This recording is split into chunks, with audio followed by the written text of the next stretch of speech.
Good morning. Today is the 29th, of January 2023.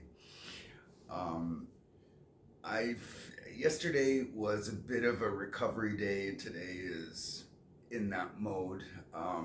Setting myself up for my meeting on tomorrow. So that's that's a catch up to what I did since yesterday.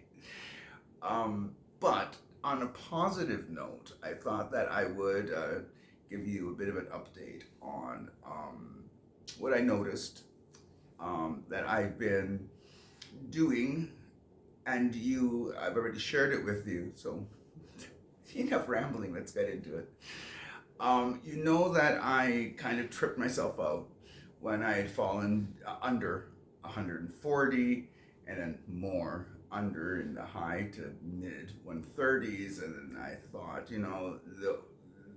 I psychologically it wasn't doing me well, and it's winter, and believe it or not, without a little bit of fat, it's colder out there than usual. Of course, in summer it's not that. Sorry. I've been, of course, and I've told you guys that I've bumped up my carb intake and a little bit of fat intake with it as well. Not that much as far as I'm concerned. I mean, generally speaking, I have a pretty stable and uneventful diet, as it were, but it works for me. I get, obviously, as you know, more protein than carbs and maybe half and half carbs with fat. That's generally the proportions. But I have been consciously and purposefully eating more carbs. And for me, that's a bagel. I like my bagels. There, what can I say? Um, I have been over the past winter, really, and actually since the fall, really, as you guys know, I've been hovering around 145.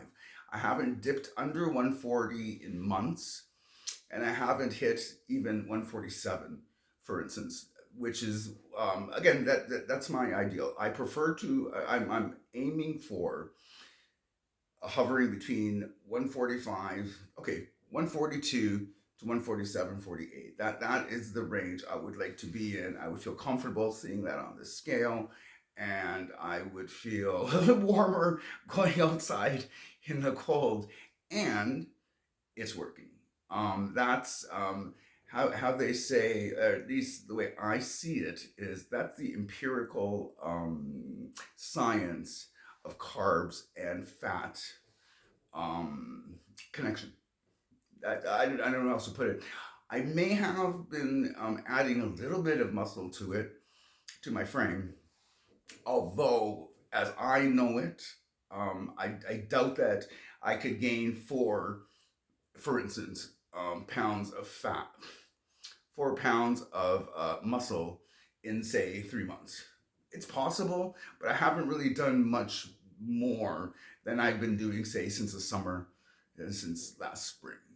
As far as my eating habits, my energy expenditure, I still have, obviously, my condition. So there's only so much that I can do, and I just really haven't been doing that much more. So it's possible there is some muscle growth in there, but I don't think so. It feels more like a fat deposits. I'm lucky enough for me, and this is where the what do you call it, the aesthetics of it goes. I'm kind of lucky enough that I wear my fat uniformly. I've seen recent pictures of myself in the 240. I don't think I have any of me in 250. I know that for a fact. I was kind of in the yikes moments when I was in the 250s, and I did not get a lot of pictures. That said, I do know in specific there are pictures, and I've just seen them recently, of me in the 120s, 180, 180s, and the 220s, for instance. Maybe probably about 225 is about the highest, because I'm wearing pants. The way I know that is I'm wearing pants that I could only wear or could no longer wear when I was in the 250s. But in these pictures, I am wearing those pants. Therefore, I know that I'm in the 20s. And then there's other pictures where I know for a fact that once the weight loss, it's gradual. Once my weight loss started kicking in, I was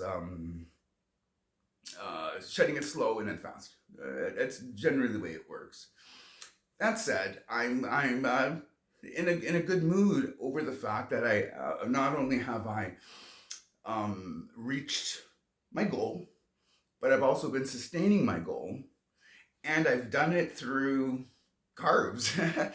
And the reason why it makes me smile, makes me laugh, is because, like, that there is this community out there who has this uh, love of carbs, seems to be their bete noir for being the weight that they are and why they can't shake it and they can't shake the carbs. Okay, no, I get that, and to each your own, but it's sort of you like your carbs, there is a cause and effect. So, and I think with my current frame and my current weight and the current project that I've been on in gaining the weight, which is, by the way, over 10 pounds. Like, since my lowest was, again, last summer, I was, excuse me, at 134. Yikes. And I do have the video proof of it. But I'm very obviously happy that I've reached my goal and I'm sustaining my goal. That's the other side of it too. Like I still well, I still have the I'm full, therefore I can't eat, or I'm not hungry. Unfortunately, with me, I still have I'm sitting down for a meal and I eat till I'm full, and before I know it, yikes, there's still some left on the plate, and I still have, my mom in the back of my mind, don't put it on your plate if you're not going to eat it, but I try, and I can't. So I still have that. That said, I then do a mental calculation. Okay, I probably only had 1,000 calories today, but I will have a bagel tonight. That kind of thing. That's generally the way it works. I don't know about anyone else's eating. What do you call it? Eating a routine. I'm kind of a morning guy, and then a lunch guy, and then maybe a little snack at the end of the day. But that just seems to be what works for me. And so when I have a bagel, cream cheese at the end of the day, that always I enjoy it. What can I say? Anyways, that's what's brought a smile to my face. I thought instead of giving you more bemoaning about, oh, it's so hard to walk, I'll give you a little bit more of a, hey, you know what? Sometimes the science behind food and caloric intake, there's a reason that it makes sense, is because it's real. It's true. I'm kind of living proof of it. But anyways, I didn't know what else to bang on about this morning, but that's what's going on behind the patch this morning. I will talk to you guys later. Hope you have a good rest of the day.